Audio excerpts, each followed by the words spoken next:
Hello, students. I'm Dr. Christina May. I'm the internship in Government and Justice Studies. I think I've met a few of you. Thank you for being with us. We're glad you could take advantage of this opportunity to learn from some political science and public administration professionals in the field. What we're going to do today is a panel discussion. We'll have about an hour where we'll hear from the panelists, and then we'll open up near the end, 15 or 20 minutes for you all to ask questions. So we'll go through a couple of prompts that I've provided to the panelists. They'll be telling us about themselves. I think all, or at least most of our panelists are App State graduates, so it's wonderful to have them back talking with our students. If you guys, students, if you would please put your information in the chat, let us know who you are, your major, and your year. And the panelists also, at the end of the hour, will be putting their information there if you would like to get a hold of them and ask further questions. So to get started, let me introduce our panelists. We're so thankful to have them here. We have Dan Baum, who's from Navigator LLC. We have Claudia Shoemaker, who's the Deputy Legislative Director for the Office of the Governor, excuse me. We have Curtis Holman, who's the Executive Director for the Foundation for a Healthy High Point. And we have Stanley Broden from Wofford College. So thank you all, we appreciate it. And what I'd like to do to start is just go around to each panelist and have them tell us a little bit more about themselves, maybe their background, how they reach their current position and what they do in their agency. So Claudia, could we start with you, please? Sure. Hey everybody, I'm Claudia Shoemaker. I graduated from App State in 2015 and following that spent a little over a year in DC at the Democratic National Committee and the Hillary campaign, and then came back home to work for Roy Cooper when he got elected and have been in his office for about 5 years now with various hats, started in the scheduling world and then moved over to legislative affairs and currently serve as the Deputy Legislative Director for the governor.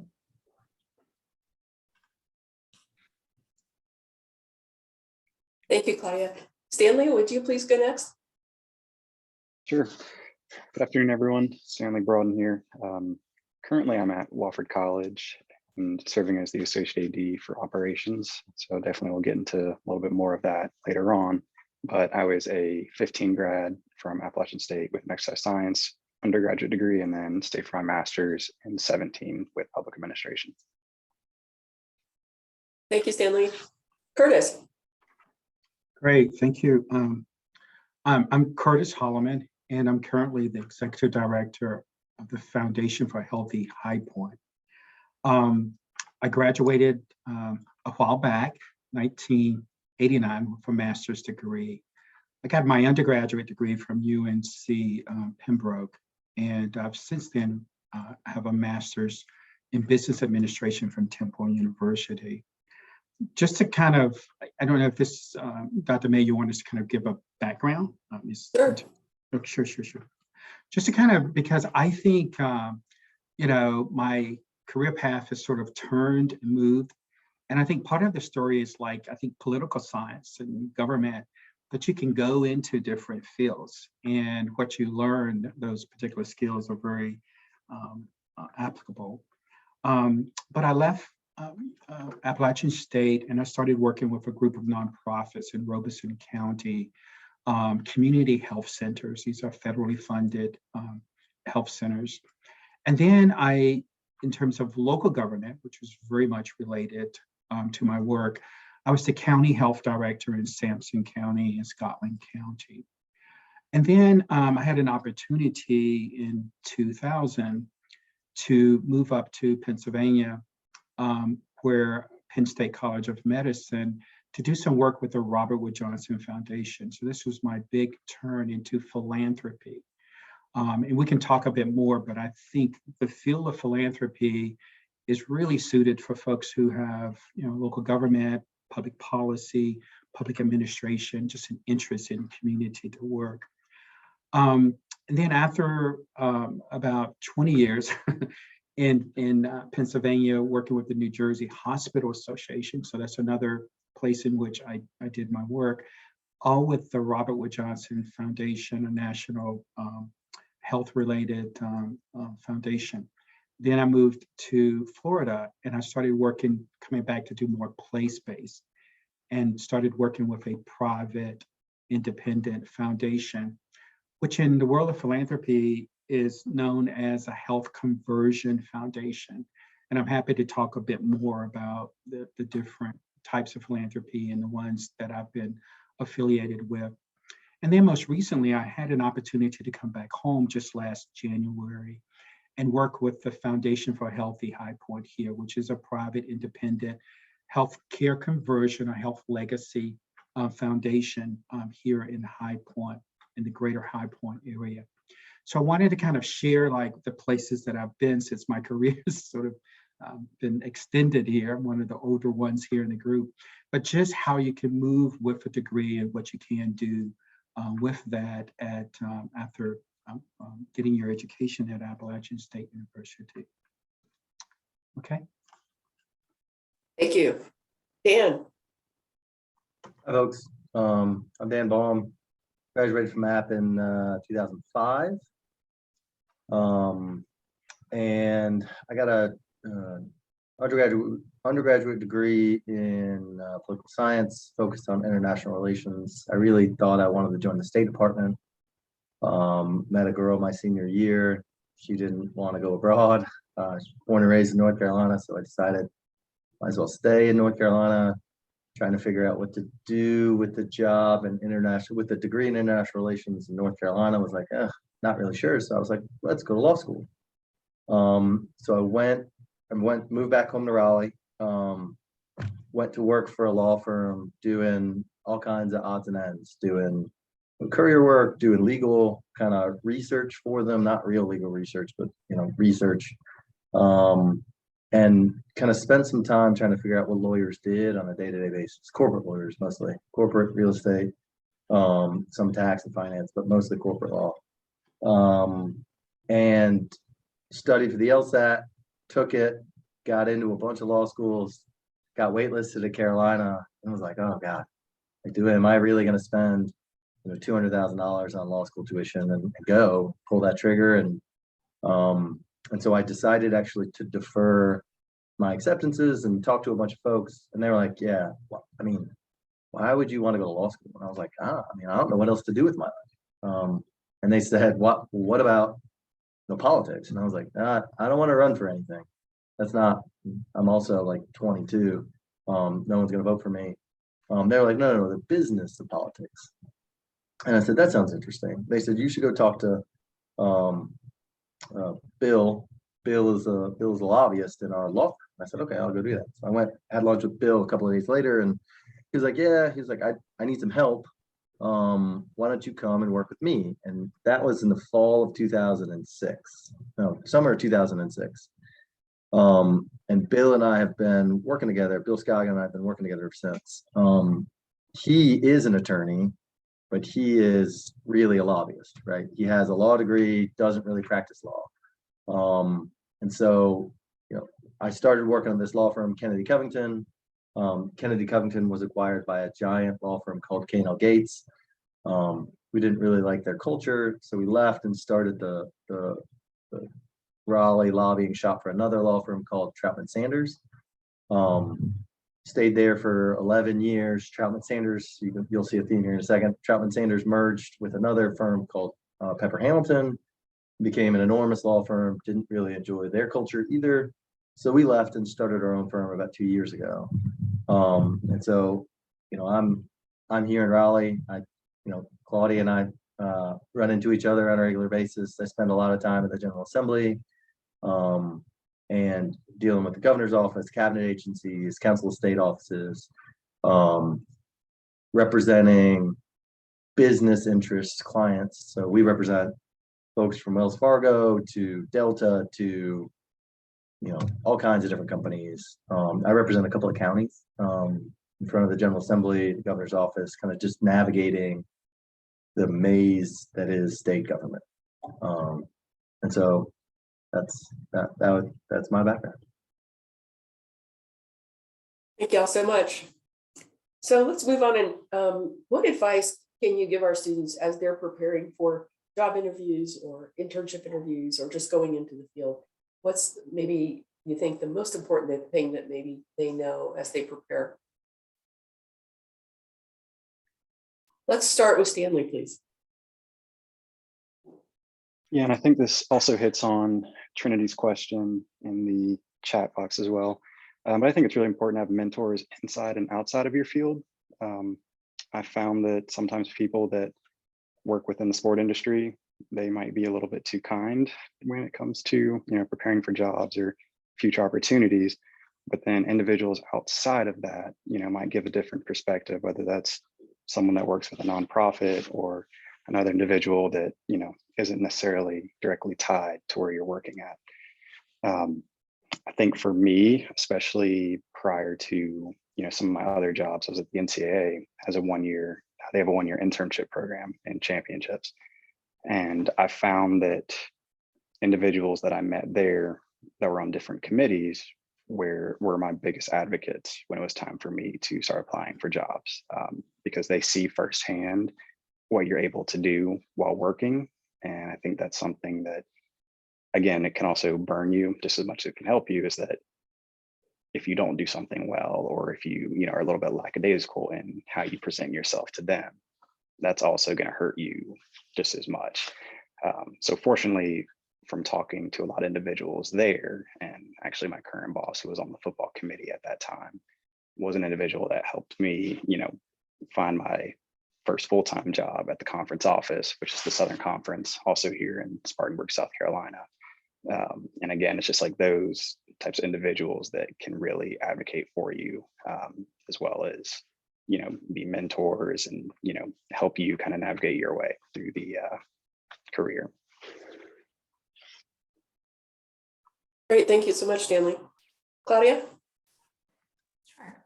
I think similarly to Stanley, I think it's really important to leverage the network you have when you're going into interviews and trying to find jobs to apply for.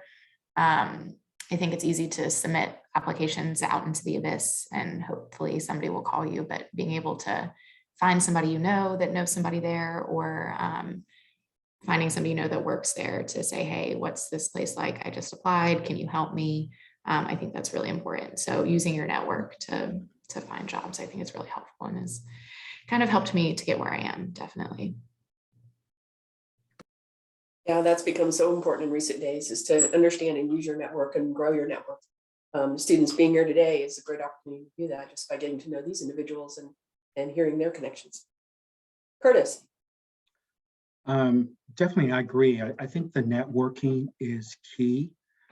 I think when I look back now and my education and training, I think it was the people that I met through the internships. I actually had an opportunity to do a legislative internship in Washington, D.C. And through that, I ended up in Robeson County because the congressman that I worked for was from that particular district. And doing that internship, I learned about the community health centers and what they were all about. I was introduced to the executive director, who was like brand new. He had a lot of ideas about what could happen in Robeson County, and what was going on in the community, and was starting to talk about health in a very different way. And then, through learning him, I was like, I want to go work with this man, right? I want to learn. So one of the things I just acknowledged that I didn't know a lot, because I think sometimes when you go to college and you're in that environment, you get out, you're like, oh, I know everything, but you're going to learn everything, after you get into a job. And I think for me, I kind of fell into that, and then things just moved me along. I did get back after 5 years there. I did get back into local government, which is what I had sort of my intent was in terms of political science, and did it as a local county health director, and learned there.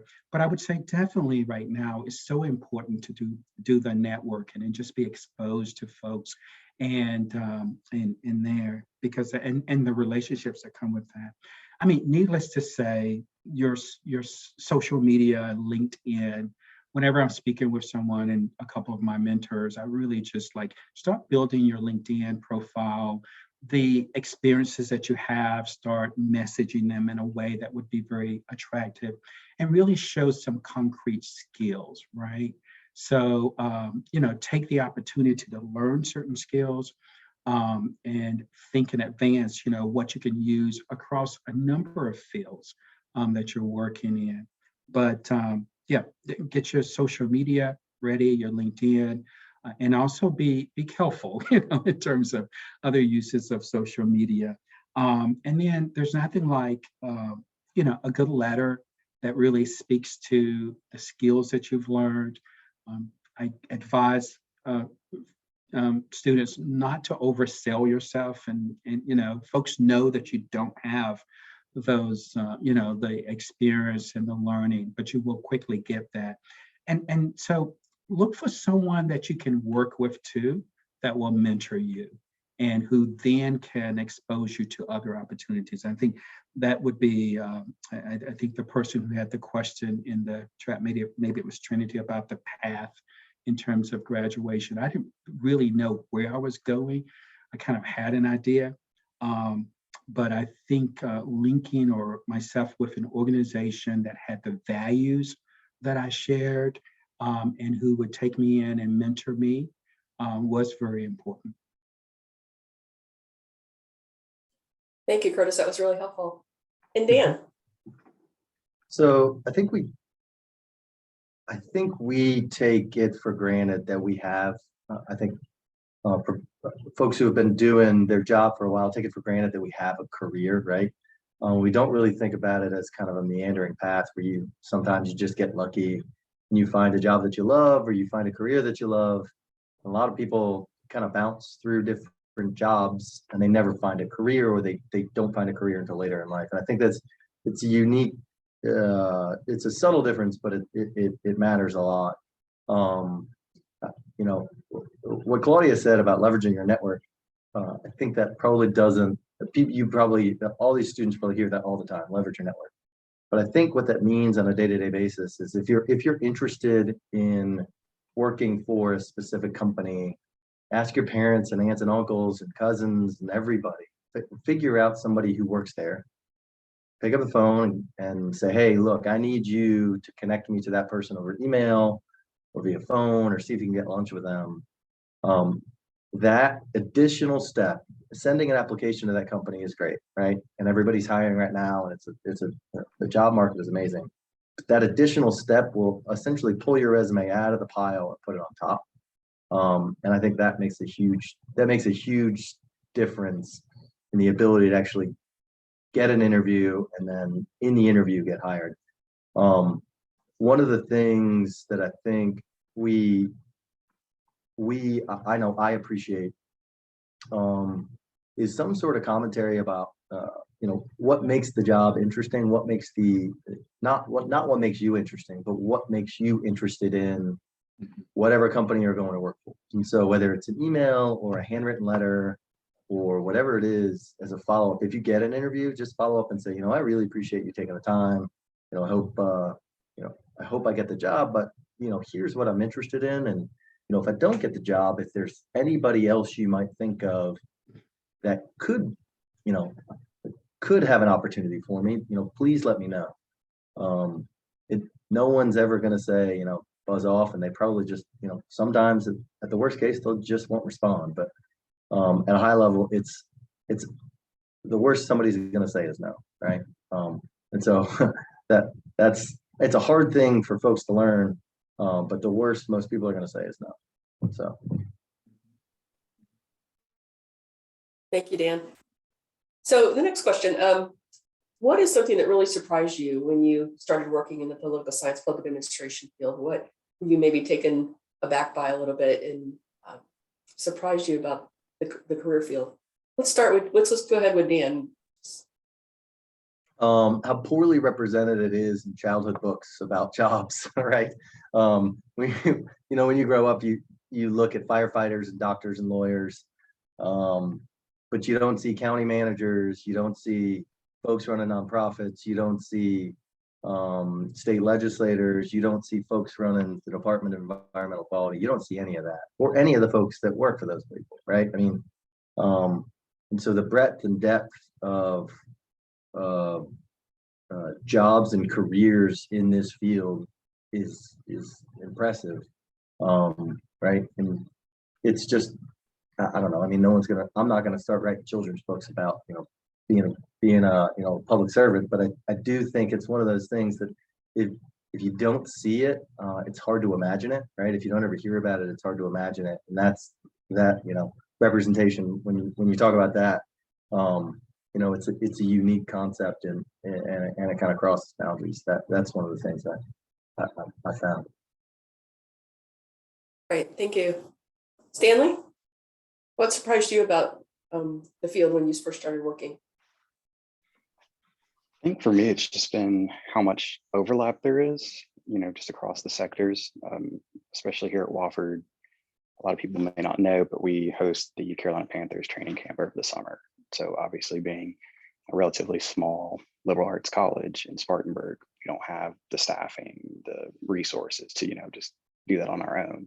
So we have to bring in, whether it's city police, county, the local bureau, visiting bureau, chamber, all these different groups kind of come together.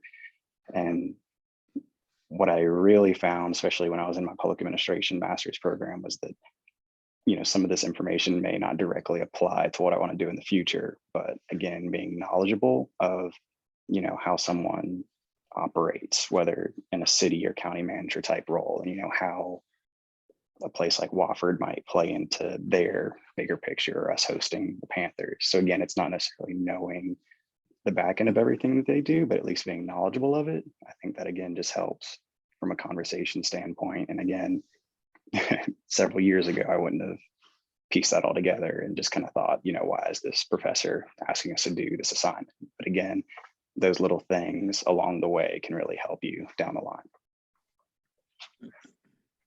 Great, thank you. Claudia? I think one of the things that surprised me most, I think, going through school and stuff, learning about political science and watching the news, you hear about all the big hot button issues, and you think that that's kind of all that government and politicians do.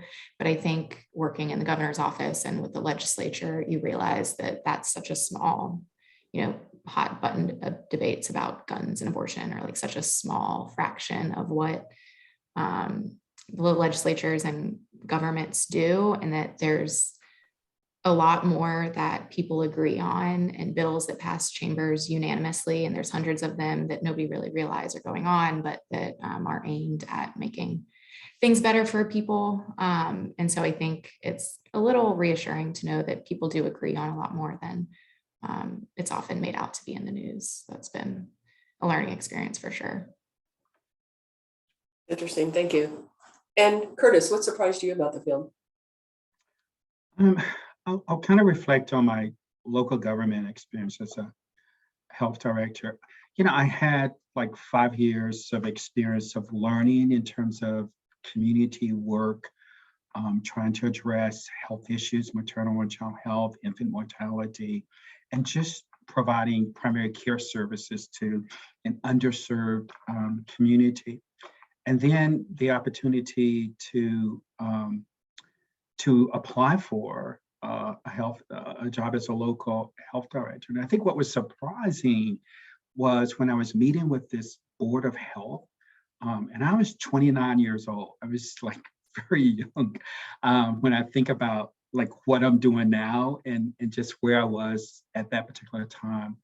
But I was just impressed too at how, it was about making a connection with that board of health. It was about bringing your values. So it had less to do with the knowledge that I had learned and kind of the book sense. I'm not underestimating that, but I didn't know a lot about what a public health director was all about. I'd majored in government, but I had certain skills that were relevant. But I think so I think that was one thing about leaving school and going to work. It's just the importance of your values, what's important, and to share that with folks that you're interested in working with, and how a lot of people, folks will connect to that. Certainly bring your knowledge as well. I think just some other stuff. I think in working in local government, it was very important. I've always looked at my work as continuous learning. But I think it was also important to, make sure you brought certain values like transparency, just being fair and being honest, those things that we learned, in kindergarten about fair play. And I mean, it may sound a little corny, it may sound like a little kind of, very light, but if you're, you're equipped with all of this learning and these experiences when you're in college, but a lot of this is going to be about making that connection and working with people. And I think my biggest surprise was, clearly, it wasn't the knowledge and what I knew, but it was the relationships. It was the problem solving. It was connecting with people and values in local government as well.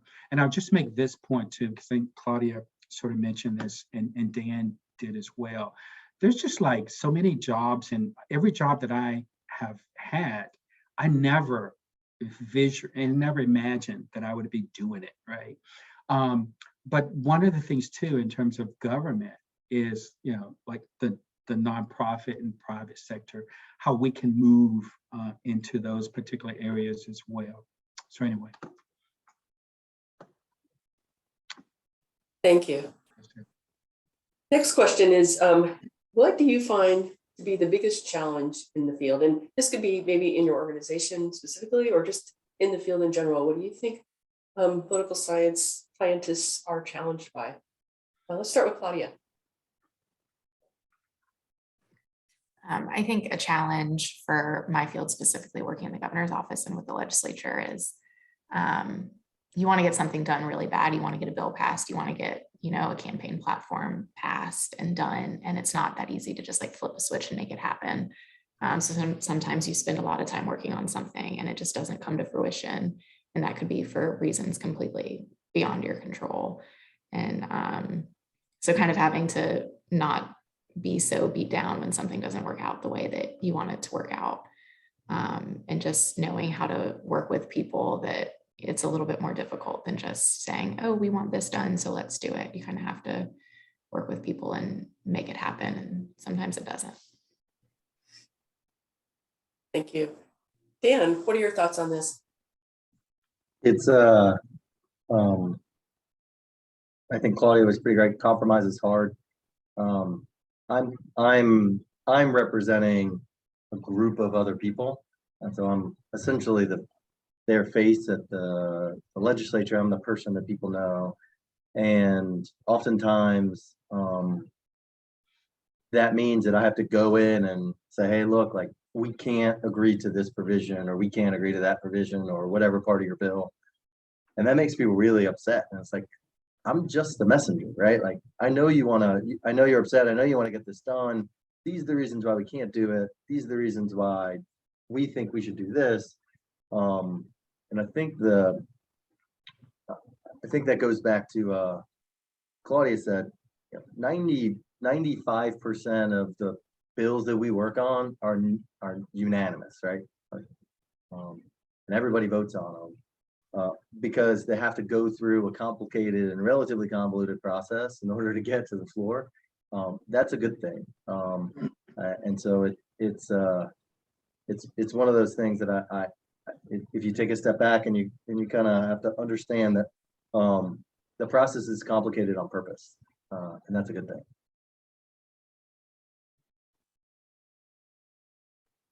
Great point, Daniel. Thank you. Curtis, what are your thoughts? Challenges?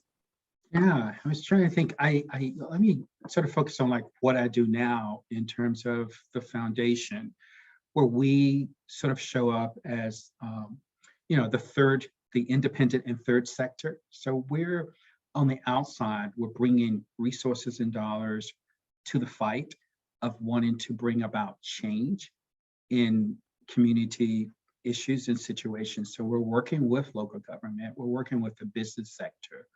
And working with certainly other nonprofits through the whole spectrum. And I think even at this point in my career, I get really like frustrated at how things move slowly, right? I've learned to manage that change comes slowly. But I think, so the challenge is for us to stay at it, to be patient. There is the bureaucracy, particularly I'm thinking about my work in local government. But I was in a fairly conservative county. And we were able to grow a women's health program and provide services to immigrant and migrant populations that back then was growing in our communities and presented some political issues for folks, but we stayed at it. And here again, the challenge was just sort of meeting people at a very practical approach. My role was not to be political in local government. It was to be independent and working with both parties and gaining their respect and having them come together. And I think earlier in my career, that was certainly one of the challenges, but it's something that I really enjoy now, is how you can be this independent player, and particularly in philanthropy, but also within local government when you're in a non-elective role, of how you can sort of bring and help facilitate and move change. Because for me, that's always been something that I've been sort of obsessed with. It's like, I want to see good come faster. I want to see people progressing. And that was why I had this driving interest in political matters and wanted to study it as well. So I think some of those things were frustrating, and challenging. But certainly look at how you can turn, use a good challenge. Every challenge is an opportunity as well. Thank you for that advice, Curtis. And Stanley. Yeah, so kind of two parts to this. I don't know if many of you have been keeping up with the world of college athletics, but we're kind of in a place that everything's an arms race right now. Who can do this differently, who can build more stadiums, or kind of reinvent themselves in a certain way. And it's kind of funny, we always just throw out the word, just be innovative, or just do with what you have and just do that. But again, it gets difficult when, especially for us, our direct competitor, who's also in the conference, Furman University, is about 30 miles down the road. But again, I think we've gotten really good at asking ourselves, why would we want to do something? Are we just doing it just because so-and-so has it, or just because they are doing that doesn't mean we need to, copy that exact method. Again, it's not saying that more money doesn't help solve problems, but again, that can also be just as much of a challenge when it comes to, trying to get something done. And then on the other end, I say that as kind of speaking from both sides of it, you also don't want to be comfortable with how you're operating. Again, that's similar to the other side. You're asking questions like, are we still in this position or in this place because we don't want to change? Is there not an opportunity to change? Or, is the impact down the road not necessarily making the most sense for that type of decision at this moment? And I say that from the standpoint of whether it's the organization or, some sort of project that you're working on, but even just from, I think, individuals within our field, especially in sports, you get comfortable kind of where you are in the job. I found that once I started doing the same thing over and over again at my previous job, I was just like, oh, wow, this is, it's just more just a scheduling thing. I just put it on the calendar, it gets done, then you move on to the next thing. And at that point, I just didn't really feel challenged. So that's something that I try to keep in mind from a personal standpoint, and also just that I see across our industry in sports, and that, sometimes it gets easy just being where you are. But as long as you have something that's challenging you or making you think differently, or, allowing you the opportunity to grow, that's something that I always try to think about. Sure. Hey, thank you all. So I have two more questions, and then we'll open it up to students. One question I didn't send you ahead of time, but I don't think it's going to trip you up. Can you tell us, if you know, what your agency is looking for right now in terms of new hires? Are there any opportunities, or what you would be looking for in a new hire? Let's start with Stanley.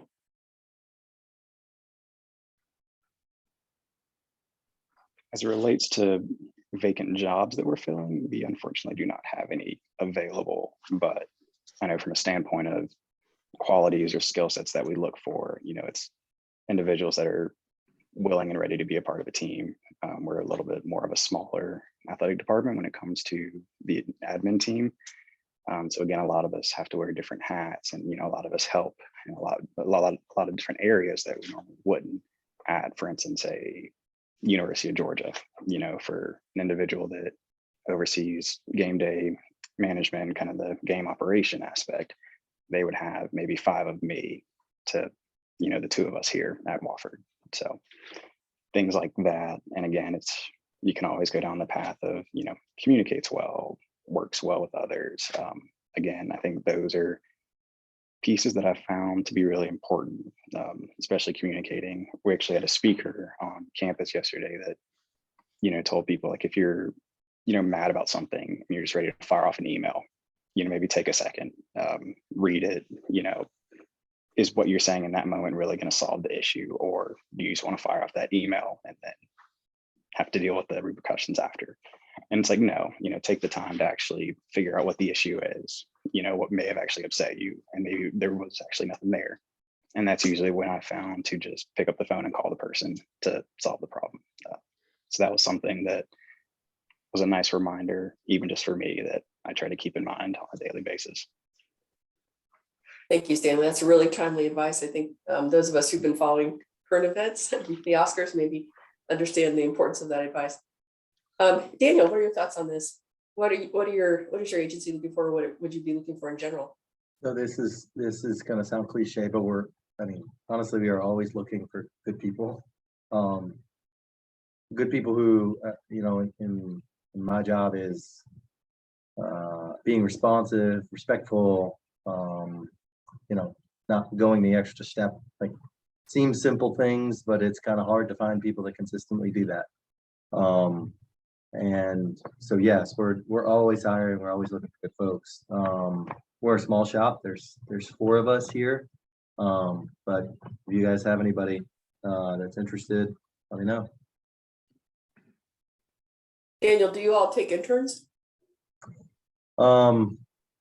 I used to do interns when I had a bigger firm and I had more people to kind of share the responsibility.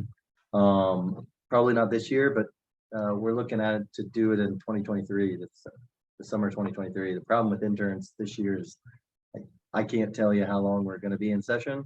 And so it might be 6 weeks, or it might be 12 or 14. I don't want to have somebody come down here, get an apartment for 6 weeks. It's just not that's not fair to them, right? Thank you. Yeah. Curtis. Yeah, well, we are small as well, so we're not looking as an organization. However, I am interested in, we've had interns in the past, and we've worked with institutions, UNC, Greensboro, North Carolina A&T, Elon College, all of the colleges in the Triad area here, and would welcome, if there's a student from the area here who's looking for an opportunity, I would welcome an opportunity to speak with them. What we usually like is, I like it for the student to come in and sort of propose the project that they want to do, because I think philanthropy is sort of built, at least to work and how we do it, it's sort of built around, you get a proposal for a specific defined amount of work to do. But then you sort of move with that. So we do have resources for to work with interns, but we're looking for specific projects that can add value in terms of the work that we're doing as a grant maker and as a funder. But I also want to just say, I just think this is what I didn't know when I was coming out of college, and it has evolved. The world of philanthropy and grant making and this independent third sector that I've spoken about has just grown and sort of transformed. So, I think traditionally you think of philanthropy as charity-based, as doing good, providing, feeding the hungry, the poor, and taking care. I think what has happened as we've seen these healthcare conversion and health legacy foundations, which we have quite a few in North Carolina, we've seen them come about over the past 20 years, is that we have a specific strategy, right? So we are strategic grant making meaning that we identify problems and issues working in partnership with government and with the private sector to identify an agenda that we can sort of move forward. You know, some of our work is advocacy, some of it is leveraging and funding. A lot of it is engaging the community around key issues as well. So I think there's a lot of space to work in. Community foundations, you know, you've got family philanthropy and family foundations, and you have, you know, even the United Ways and some of the others. So I think there is a field there, and I'm really interested. If somebody's interested, I'm happy to follow up and you know, share more information. The Council on Grant Making is a great site to go to where they post and list jobs and job opportunities. The North Carolina Network of Grant Makers is a place to go. And in some cases, there's some entry-level work with some of these organizations because they're developing they're doing strategic planning. They are helping to really, through collaboration and collective action, really trying to resolve some really crucial issues. So if someone's really motivated by that kind of work, I just think there's plenty of opportunities out there. Certainly think about government, law, and some of the other fields that are much more closely related to government and political science. But I think the broad understanding and the perspective of community, of the world that we live in, and exploring issues and thinking critically was very helpful. And you can bring that to working with a foundation or working in philanthropy as well. Thank you. And Claudia. There. Susan is stealing all of my thunder in the chat. I was going to say, I don't really think we have vacancies in our office right now, but state government as a whole and all of our cabinet agencies are always hiring. There's a website, I think it's called governmentjobs.com, where all agencies post their vacancies, and there are jobs from like IT technicians to communications roles to liaison roles on there. So that's always a good place to look. And then I would also echo to apply for the state government internship program. It's over for this summer, but for next summer you can apply, and it's a paid program, and there are internships in the governor's office as well as all the different agencies, again, with a variety of roles. So definitely suggest doing that. And if you want to apply and have any questions, feel free to reach out to me. Happy to help. Thank you. So last question before we open it up to the students. You know, when I was graduating college, I don't think I gave a lot of thought to this, but I think it is something that a wise student probably would consider when you're interviewing for jobs, to think about the benefits packages. You know, does the agency offer retirement or health insurance, or what kind of leave policy do they have? Those kinds of things. So I was wondering if you all could share with us just what your agencies offer in terms of benefits. Claudia, please. So government typically has pretty good benefits. You get vacation days and 401ks and pension and retirement and all of those good things. So in terms of benefits, it's a really great place to work for sure. Thank you. Curtis? Yeah, I think, and I'm thinking about my organization here, but also in philanthropy in general. Benefits are usually great. The environment, the culture is very welcoming. And I think, as Claudia mentioned, all of the typical major benefits, you know, like health, time off, and that. But I do want, in light of where we are and what people are looking for now, I think it's the flexibility. I think what I find in philanthropy is particularly, you know, women in the workplace and working. Philanthropy and the work that I've been engaged in offers a way in which you know, families can, fathers as well, can balance the home life environment. And so I would say, you know, we're a combination of working in the office and working from home. We do a lot of work on the road, and you know, one when I was with the Robert Wood Johnson Foundation, I was traveling quite a bit. But I think it's interesting now because I think you can have that conversation about what's important to you, what's important to your family, particularly given the market that we're in now, the jobs market. And I don't think you should not shy away from that. You should not shy away and certainly have that conversation about what you need and what you want. And in the field that I've been working in now in philanthropy, it's always been very receptive and very flexible to work with folks. Curtis. Stanley?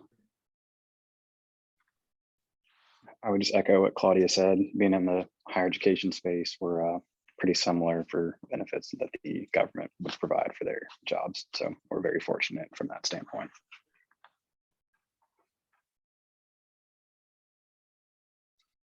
Thank you, Stanley. Excuse me, y'all. I'm dealing with a cold, so bear with me. Dan, what are your benefits that are offered by your agency? So we offer a standard package of benefits, except we don't offer healthcare.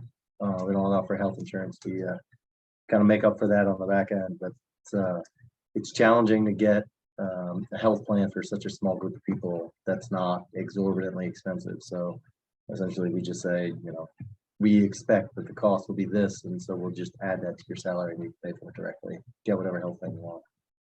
It's a lot easier to do it that way. Okay, well, we certainly appreciate your answers to all those questions. And I wonder now, what questions our students have. Susan, do we have any in the chat, or would any student like to unmute themselves?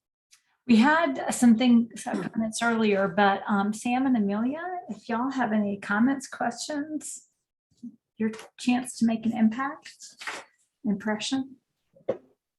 I've got a question. It's a similar question for Claudia and Daniel, but different context, I guess. Daniel, when you market your firm yourself to clients, what's your process for getting a new client? Do you ever turn anybody away?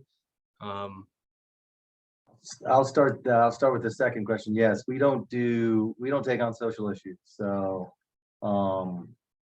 I don't get into either side of the abortion debate. We don't deal with that stuff. We have lots of corporate clients that it makes it challenging to kind of get involved in those conversations, and there are plenty of advocacy groups that are engaged on some of those really hot button issues. So yeah, we do turn down clients. We don't represent gun manufacturers. We don't, it's all across the board. There's just some stuff that it's not worth engaging on.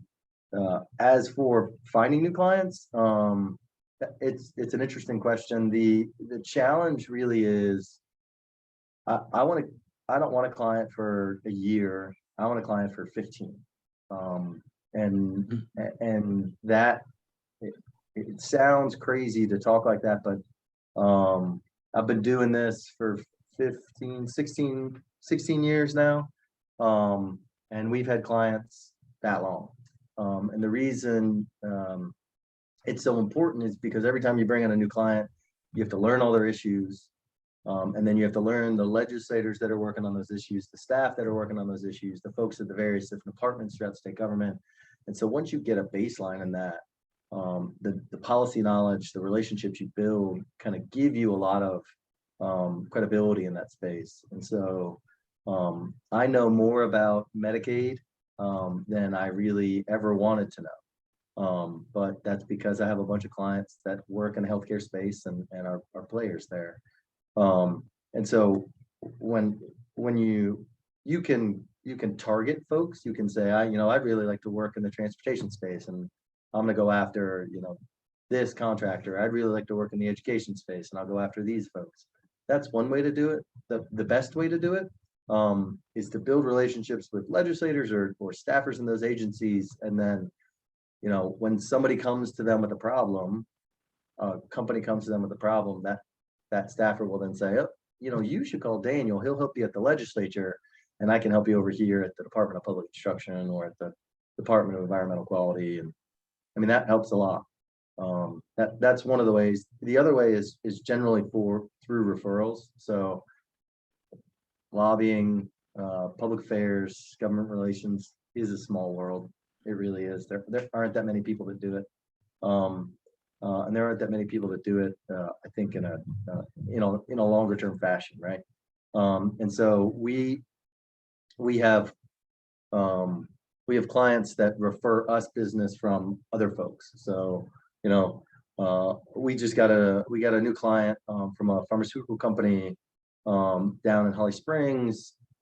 She was a referral. That company was a referral from another pharmaceutical company that said, "Hey, who do you use in North Carolina? Would you mind if I talk to them about representing us too?" I mean, that's generally the easiest way to do it. Cool. Yeah, and there's a similar question to you, Claudia. Like, how do you market yourself and your skills, but in the context of when you're working for an elected official, sometimes they don't get reelected, and in the case of Governor Cooper, like he's not going to be governor in a few years. So how are you preparing yourself for that? Like, how do you go about that process? That's a good question. I should definitely figure that out. Only got a couple years left. No, I mean, I think I already said this, but I think building your network is really important. And that's kind of what I'm in the process of doing, is trying to figure out what I want to do and who I need to talk to in order to do that. And I think, the experience I have in the governor's office is really unique. There aren't that many governors and there aren't that many legislative liaisons for the governor. So kind of having that whole administration perspective is unique, and not that many people have it. So I'm hoping that will help me in a couple of years when we're term limited out. But yeah, I think just networking is what I'm going to try and do. Claudia's being humble. Governor Cooper is going to be vice president, so she just moved to DC. That's true. Yeah. Sam, We did you can have all any hope. other questions?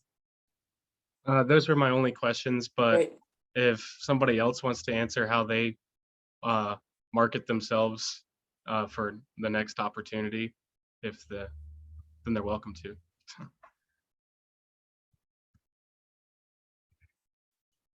Sam's a grad student, aren't you, Sam? And so you're looking Yeah. soon to be marketing yourself. Hopefully. Okay, well, we've come close to our hour, and again, Sam, thank you for being here and taking advantage of this. I wish more students had joined you, but panelists, thank you so much. Claudia, Dan, Curtis, Stanley, we really, really appreciate your time. We're very grateful. If there's anything we can do for you on our end at the university, please don't hesitate to let us know. But otherwise, I appreciate your time and hope you enjoy the rest of the week. Great, thank you. Thank you, for the- Susan. Thank you all so much. Well, and Thanks thanks for everybody organizing. for being here today. And Sam, I just stuck my email in the chat. I have somebody you may want to talk to who's at Dean or whatever we call it now, DQ or whatever. Another name will come along. But it's great to see some folks that I've known when they were students here and worked with. So really appreciate y'all being here on behalf of myself, Dan, and the Career Development Center. Okay. Thank you all. Take good care. Thank Thank you all. you. Lots of fun. Bye, y'all. Bye.